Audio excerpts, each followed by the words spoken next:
Bago dumating ang mga estudyante, ipinahawak sa akin ni Sir Kelly ang pag-aaralan nilang bangkay. Parang, medyo malambot po siya. Teka. Para makita ang mga ugat at muscle sa leeg. Nakaangat ang balat dito. Yung balat niya, parang para po yung feeling ng leather. Manipis siya, tas yung labas niya medyo medyo rough. Pero yung loob, meron ka pang na-feel na parang may konting laman-laman. Sobrang kakaiba ng feeling kasi sanay ako makakita ng patay, pero yung patay na mukha talagang patay. Pero ito kasi, para siyang tulog. Tapos kapag hinawakan mo nga siya, medyo malambot pa siya. Pero malamig siya.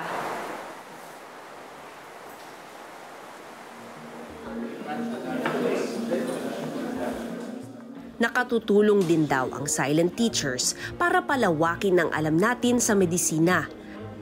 Dahil hanggang ngayon, may mga bago silang nadidiskubre sa mga bangkay na inaaral nila. We have to write a case report. Pinapublish yan para lahat ng doktor sa buong mundo makita yung mga bagong tuklas. Meron kami tinatawag na community of sharing knowledge, no? Para na sa ganun, ang kapwa namin doktor sa ibang bansa, malaman kung ano nakikita namin dito.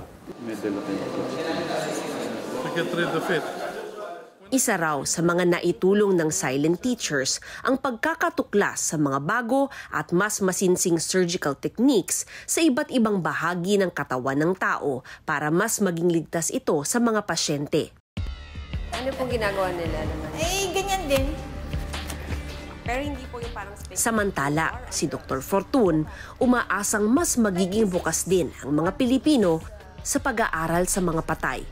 Malaking tulong daw kasi ito. Lalo na sa investigasyon ng mga pagkamatay na hinihinalang may foul play. Dapat yan, education, turuan yung lay people na talaga namang importante. May namatay and therefore kailangan malaman, maraming tanong, ano yung sagot? And this is the best time, hanapan mo ng sagot.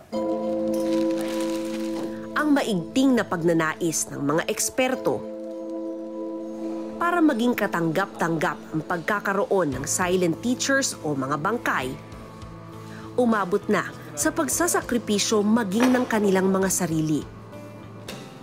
Sa katunayan, para makatulong sa pag-aaral ng medisina, ilan sa mga doktor at propesor ang nagdesisyong i-donate ang katawan nila kapag namatay sila.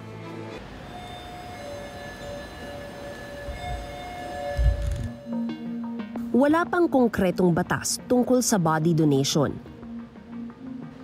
Sa kasalukuyan, ang mayroon lang ay ang Presidential Decree 856 na nagsasabing kapag walang nagkiklaim na kamag-anak, maaaring gamitin ang bangkay sa medical schools at scientific institutions.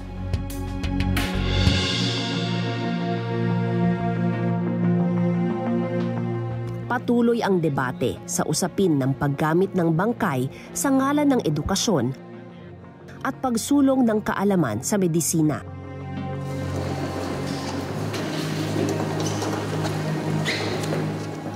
Pero sa kabilang banda, hindi ba magandang isipin na ang bangkay ng ilang yumao magiging instrumento para humaba ang buhay ng tao? Magandang gabi.